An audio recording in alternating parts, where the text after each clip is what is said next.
Hi sir. Hi. Hernia అంటే ఏంటి? So, బేసిక్‌గా హెర్నియా అంటే ఏదైనా ఒక క్యావిటీలో నుంచి క్యావిటీలో ఉన్న అవయవాలు గానీ, ఏవైనా సరే అవి కిందకి జారడాన్ని హెర్నియా అంటాం. ఇప్పుడు సపోజ్ మనకు మెయిన్‌గా అబ్డామిన్‌లో ఎక్కువ కామన్‌గా చూస్తుంటాం హెర్నియాస్ అన్నవి. అంటే పొట్ట భాగంలో గజ్జల్లో గానీ, పొట్ట యాంటీరియర్ అబ్డామినల్ వాల్ అంటే పొట్ట ముందు భాగంలో గానీ చాలా కామన్‌గా చూస్తుంటాం. మళ్ళీ దీంట్లో డిఫరెంట్ టైప్స్ ఉన్నాయండి. పొట్ట పై భాగంలో వచ్చే యాంటీరియర్ భాగంలో వచ్చేవన్నీ వెంట్రల్ హెర్నియాస్ అంటాము. గజ్జల్లో వచ్చే వాటిని ఇంగ్వానల్ హెర్నియాస్ అంటాం. మళ్ళీ ఇంగ్వానల్ హెర్నియాస్‌లో ఫీమరల్ హెర్నియాస్, ఆపరేటర్ హెర్నియాస్ అని కూడా ఉంటాయి. హెర్నియాకు గల కారణాలేంటి సార్?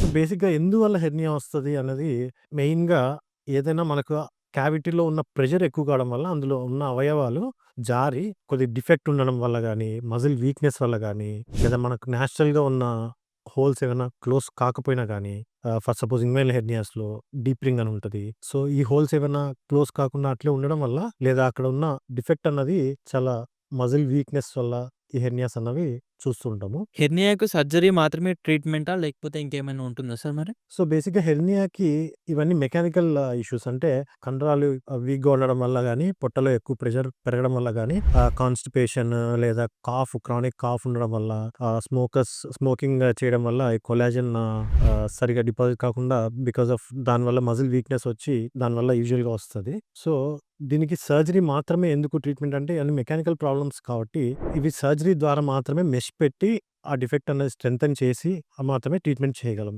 కాబట్టి దీనికి ఓన్లీ సర్జరీ మాత్రమే దీనికి ఆన్సర్. అండ్ ఎర్లీ స్టేజెస్‌లో మనకు ఎర్లీగా వితౌట్ పెయిన్ ఉన్నా గూడా సరే, ఓన్లీ వాపు ఉన్నా సరే వచ్చి చూపించుకుంటే వాళ్ళకి యూజువల్‌గా ట్రీట్మెంట్ అన్నది ఎర్లీ స్టేజెస్‌లో ఎక్కువ ప్రాబ్లమ్ లేకుండా హాస్పిటల్ స్టే అన్నది చాలా తగ్గిపోతది. కాంప్లికేషన్స్ అనేవి చాలా తక్కువ చూస్తాం. లేదు బౌల్ ఏదన్నా ఇరుక్కొని ఏదైనా ఆ బౌల్ ఇరుక్కున్న తర్వాత వచ్చి ఆపరేషన్ చేపించుకునే టైంలో వాళ్ళకి కాంప్లికేషన్స్ అనేవి ఎక్కువుంటాయి. కాబట్టి ఈ హెర్నియాకి సర్జరీ మాత్రమే ట్రీట్మెంట్.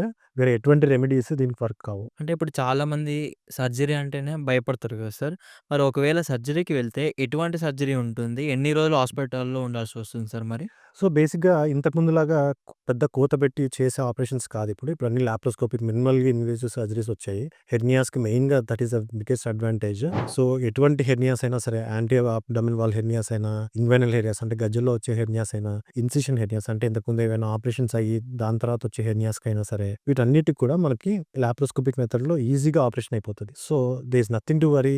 సర్జరీ అంటే భయపడాల్సిన అవసరం ఏమాత్రం భయపడాల్సిన అవసరం లేదు. లాప్రోస్కోపిక్ సర్జరీలో మీకు చిన్న కీ హోల్స్ ద్వారా, బటన్ హోల్స్ ద్వారా సర్జరీ అయిపోతది. అండ్ దీంట్లో మెష్ అనేది ఖచ్చితంగా పెట్టి చేస్తాము. సో, మళ్ళీ రికరెన్స్ వచ్చే ఛాన్సెస్ చాలా తక్కువుంటాయి. Okay sir. ఇప్పుడు సర్జరీ అయ్యాక హాస్పిటల్‌లో ఎన్ని రోజులు ఉండాల్సొస్తుంది మరి? సో, బేసిక్‌గా ఇప్పుడు ఇందాక నేను చెప్పినట్టు లాప్రోస్కోపిక్ మినిమైజ్ సర్జరీస్ కాబట్టి హాస్పిటల్ స్టే అన్నది ఈవెన్ ఫ్రమ్ డే కేర్ సర్జరీగా కూడా చేస్తాం. అంటే వచ్చి మార్నింగ్ అడ్మిట్ అయితారు. సర్జరీ అయిపోతది. ఈవినింగ్ డిశ్చార్జ్ అయ్యి వెళ్ళిపోయే వరకు కూడా ఇప్పుడు సర్జరీలో అడ్వాన్సెస్ వచ్చాయి. మన టెక్నాలజీ ఉంది. సో, దానివల్ల మాక్సిమం చిన్న హెర్నియాస్ స్టార్టింగ్ స్టేజ్‌లో పెద్ద డిఫెక్ట్ ఏవి లేని హెర్నియాస్ కానీ, కాంప్లికేషన్స్ లేని హెర్నియాస్ అయితే గనక డే కేర్‌లో కూడా డిశ్చార్జ్ చేస్తాము. లేదు అంటే మాక్సిమం 1 డే వరకు అడ్మిషన్ ఉంటది. పోస్ట్ ఆపరేటివ్‌గా యంగ్ పేషెంట్స్‌లో అట్లయితే గనక మాక్సిమం 1 డేలో డిశ్చార్జ్ చేస్తాము. ఒకేళ ఏజ్ ఏదైనా వాళ్ళకున్న కాంప్లికేషన్స్ వాటిని బట్టి మాక్సిమంలో మాక్సిమం 2 డేస్‌కి డిశ్చార్జ్ చేయొచ్చు. And they can start of with carrying the routine works అన్ని క్యారీ చేయడం కూడా చేసుకోవచ్చు. ఇప్పుడు సర్జరీ అయ్యి, డిశ్చార్జ్ అయ్యి ఇంటికెళ్తారు గదా! అప్పుడు వాళ్ళకి ఎలాంటి జాగ్రత్తలు తీసుకోవాలని మీరిచ్చే సూచనలేంటి? సో, ఇది ఓపెన్ హెర్నియాస్‌లో అయినా గాని, ఇప్పుడు లాప్రోస్కోపిక్ హెర్నియాస్ అయినా గాని, ఏదైనా సరే మెయిన్‌గా ఇందాక చెప్పినట్టు మనకి అబ్డామిన్ ప్రెషర్ ఎక్కువ కావడం వల్ల హెర్నియా అనేది ఫార్మ్ అయితది కాబట్టి, స్టార్టింగ్ ఇనిషియల్‌గా ఒక 4-6 వీక్స్ వరకు హెవీ వెయిట్స్ ఖచ్చితంగా ఎత్తకూడదు. రొటీన్ వర్క్స్ లైక్ వాకింగ్ గాని, ఇంట్లో పనులు గాని, ఇవన్నీ కూడా చేసుకోవచ్చు. దానికి ఎటువంటి ఇబ్బంది ఉండదు. ఓన్లీ థింగ్ ఒక 3-6 మంత్స్ వరకు హెవీ వెయిట్ లిఫ్టింగ్ గాని, జిమ్‌లో ఎక్కువ వెయిట్స్ ఎత్తడం గాని, ఇట్లాంటివన్నీ చేయకూడదు.